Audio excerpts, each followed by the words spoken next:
Hello everyone, आज इस video में हम पढ़ेंगे क्लास 10 का फर्स्ट चैप्टर जो हिस्ट्री का है आपका ग्लोरियस इंडिया का नेक्स्ट टॉपिक। इसमें स्टूडेंट्स आज हम शुरू करते हैं। सबसे पहले देखिए gold coin circulated by Samudragupta. Samudragupta के द्वारा जो गोल्ड कॉइन सर्कुलेट किए गए थे वो यहाँ पे दिए गए हैं हमें। इसके बाद में बहुत ही खूबसूरत गोल्ड कॉइन्स जो हैं सर्कुलेट किए गए थे चंद्रगुप्त मौर्य के द्वारा। तो ये कॉइन्स जो हैं ये भी बहुत अहम भूमिका जो है निभाते हैं। आज के इस वीडियो में हमारा जो टॉपिक जो हमें डिस्कस करना है, जहाँ से हमें स्टार्ट करना है, वो है हमारा वर्धन वंश या वर्धन डायनेसिटी जो है पुष्यभूति डायनेसिटी के बारे में हम यहाँ स्टार्ट करेंगे। तो हम पढ़ते हैं कि this dynasty began in 6th century AD near Thaneshwar with Pushyabhuti who was a devoted worshipper of Shiva. 3 kings were born in this dynasty. The first one has to be Prabhakar Vardhan, फिर है इसमें second Rajyavardhan and the third was in Harshvardhan. After the death of Prabhavardhan, his eldest son Rajyavardhan ascended the throne, but shortly after his coronation he was to engage in several battles and was assassinated by Gaur ruler Shashanka in 606 AD. After this, his younger brother Harshavardhan became the ruler, who ruled for 40 years and expanded his empire. He did not have any children, so Pushyabhuti dynasty ended with his demise. कि इस हम कहें कि वर्धन वंश जो है इसे हम पुष्यभूति वंश भी कहते हैं। तो छठी शताब्दी ईस्वी में दिल्ली के निकट थानेश्वर में जो है पुष्यभूति से जो शिव का उपासक था, इस वंश का प्रारंभ हुआ। इस वंश में तीन राजा हुए, प्रभाकर वर्धन, राज्यवर्धन और हर्षवर्धन। प्रभाकर वर्धन की मृत्यु के बाद सिंहासन पर उनका बड़ा पुत्र राज्यवर्धन बैठा, किंतु राज्याभिषेक के बाद राज्यवर्धन को युद्धों में उलझना पड़ा और बंगाल के गौड़ शासक शशांक द्वारा 606 ईस्वी में उसका वध भी कर दिया गया। उसके बाद हम कहें कि उसका छोटा भाई हर्षवर्धन जो है शासक बना, जिसने 40 वर्ष तक राज्य करके अपनी कीर्ति का विस्तार किया। वह निसंतान था, यानी उसका कोई बच्चा नहीं था, कोई चिल्ड्रन नहीं था उसका। अतः उसकी मृत्यु के साथ ही पुष्यभूति वंश का अंत हो गया। तो हम ये कहें कि किस तरह से एक शॉर्ट टाइम इन्होंने रूल किया।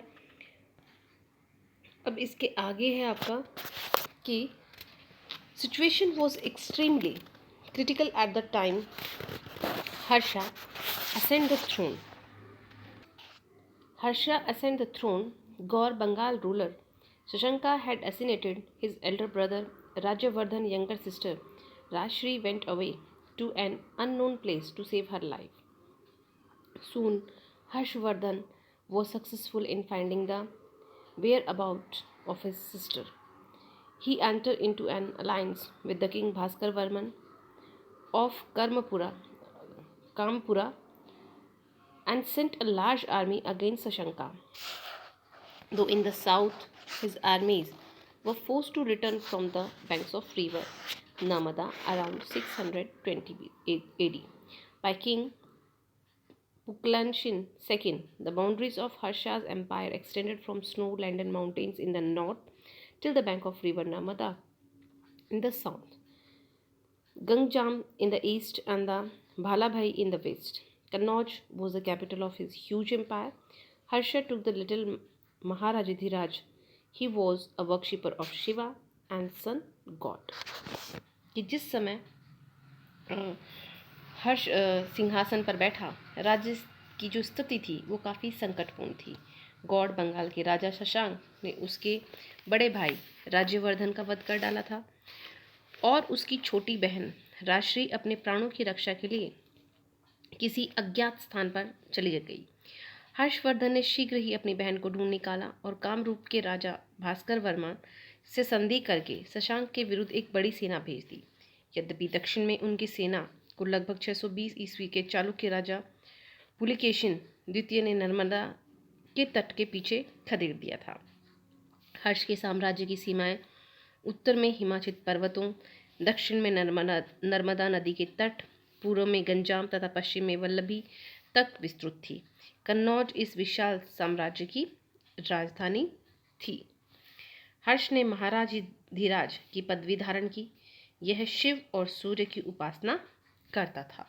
यानी काफ़ी स्ट्रगल इन लोगों ने अपने टाइम में किया है। हर्षवर्धन का जो एम्पायर है ये यहाँ पे पूरा हमें शो किया गया है कि किस तरह से जो ये पूरा पोर्शन है ये उन्होंने अपने एम्पायर के अंदर इन्वॉल्व किया था।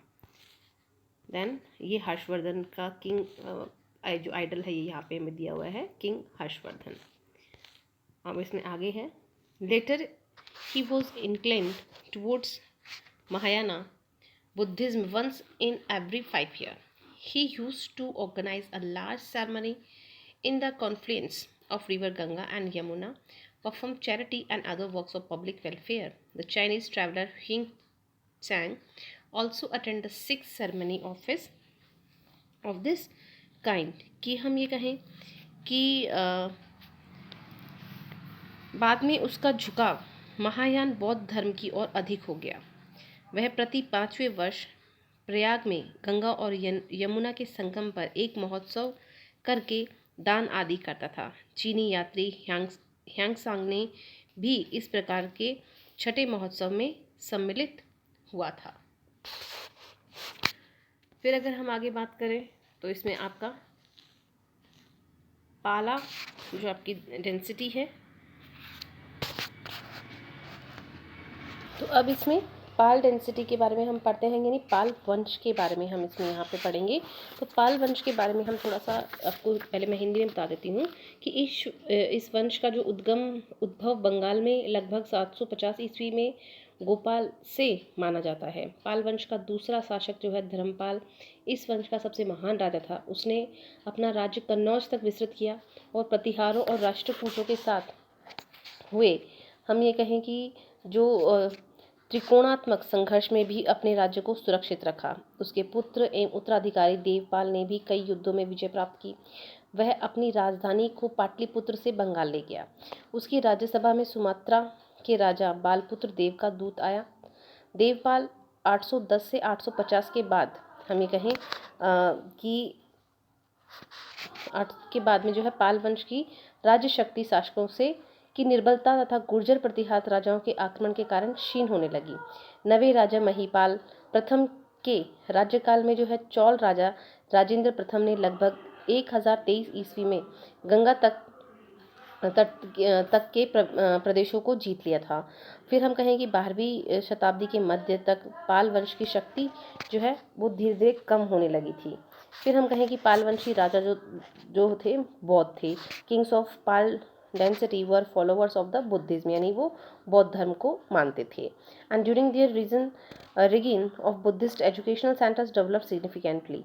The very famous Mahavihars of the Nalanda and the Vikramshila got protection from them. The famous Buddhist monk Atisha was present during the reign of the 10th Pal king Nayapala, who had visited Tibet on an invitation of the kings of the Pal dynasty were great lovers of the art and architecture. They gave patronage to great sculptors like Dhiman and Vitpal. Many reservoirs were built during the Pal periods are still present in the Dinapur district. हम कहें कि पालवंशी राजा जो थे वो बौद्ध धर्म को मानते थे और उनके राज्यकाल में बौद्ध शिक्षा के केंद्रों की बड़ी उन्नति हुई। नालंदा विक्रमशिला के प्रसिद्ध महाविहारों को उनका संरक्षण प्राप्त था। प्रसिद्ध बौद्ध भिक्षु अतिक्षा जो थे 10वें पाल राजा न्यायपाल के राज्यकाल में तिब्बत से राजा के निमंत्रण पर ही वहां गए थे। पालवंशी राजा कला तथा वास्तुकला के महान प्रेमी थे। उन्होंने धीमान तथा विटपाल जैसे महान शिल्पियों को संरक्षण प्रदान किया।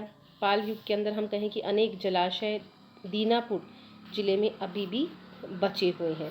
यानी आज भी जो रिजर्वियर्स हैं, जो उन्होंने जल संरक्षण के जो जलाशय बनाए थे, वो आज भी हम जो है दीनापुर डिस्ट्रिक्ट के अंदर देख सकते हैं। नेक्स्ट इसमें आपका जो वंश आता है वो है राष्ट्रकूटा डायनेसिटी, यानी राष्ट्रकूट वंश के बारे में। फिर हम इसमें पढ़ते हैं कि राष्ट्रकूट जो है, this dynasty was founded by the Dantidurga in the 736 AD. He made Nasik his capital. There were 14 kings in this dynasty. Dati Durga was a lord under the Cholukyas of Vatapi. He eliminated the rule of the Cholukyas in the south by defeating the last Cholukya king Kirtivarman II. Krishna first built the famous Kailashnath temple of Ellora. Dhruva, the fourth ruler of dynasty, defeated the Gurjar Pratihar king Vatsraja, and the fifth ruler Govinda III defeated the Gurjar Pratihar king Nagabhatta II and the Pala king Dharampala. He expanded the empire of Rashtrakuta from Malwa region to Kanchi. The sixth ruler Amugvarsha was a peace-loving and he ruled about 64 years. He made Manakyata Malkhet as the capital of the Rashtrakuta.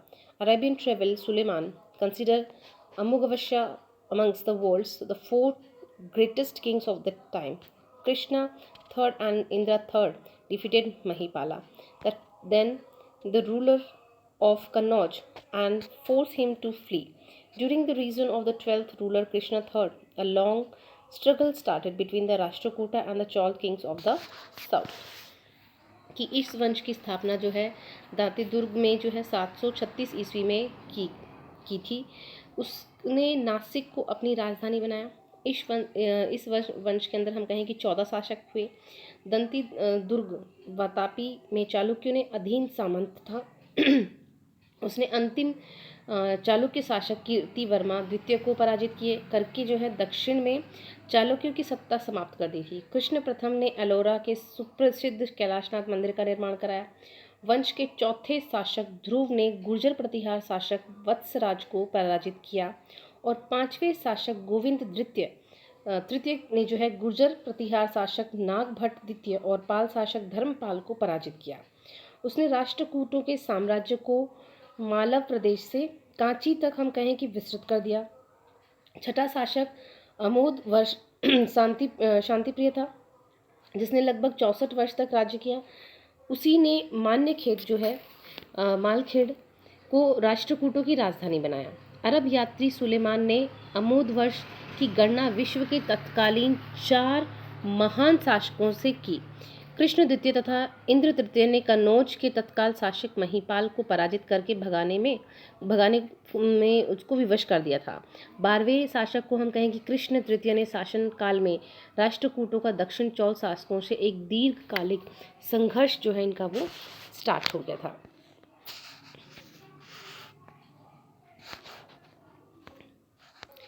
Rashtrakuta were overthrown by the Chalukyas of Kalyani. Chalukya king Talippa defeated the Karka II and the Rashtrakuta dynasty in 973 AD and established control of Malkhet. Rashtrakuta king were supporters of Hinduism. They built huge temples. They were nourished of Sanskrit and Kannada literature. The Arabians have addressed the king of this dynasty as Balhara, यानी बाल राजा। अब हम कहें कि राष्ट्रकूटों का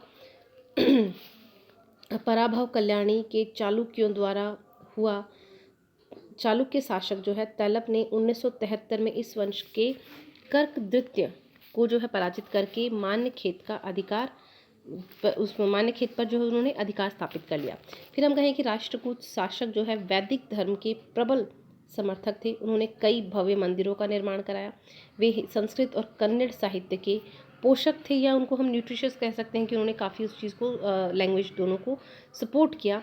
अरबों ने इस वंश के शासकों को बलहार या बल राज जो है से संबोधित किया है।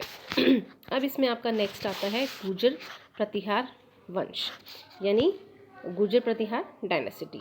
इसके बारे में मैं आपको बताती हूँ कि इस राज्य की स्थापना जो है नागभट्ट नामक एक सामंत द्वारा 1725 में गुजरात में हुई, अतएव इसका नाम गुर्जर प्रतिहार पड़ा। नागभट्ट प्रथम बड़ा वीर था। उसने सिंध की ओर से होने वाले अरबों के आक्रमण का सफलतापूर्वक सामना किया। वत्सराज इस वंश का पहला शासक था जिसने सम्राट की पदवी धारण की। वत्सराज के पुत्र नागभट्ट द्वितीय ने 816 ईस्वी के लगभग गंगा की घाटी में हमला किया और कन्नौज पर अधिकार कर लिया।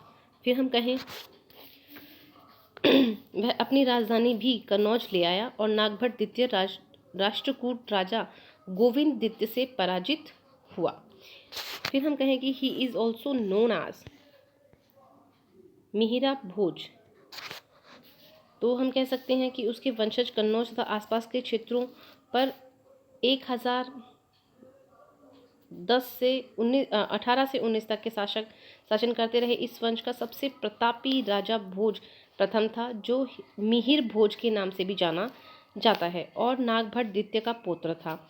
अरब व्यापारी सुलेमान इसी समय भारत आया था, यानी इसी समय जो है जो हमारा हम कहें कि जो अरेबियन ट्रेडर था सुलेमान, उन्होंने भारत को विजिट किया था। The next ruler was Mahendra Pal, who was the disciple and protector of the great Rajshekhara, the composer of an play called the Karpura Manjari.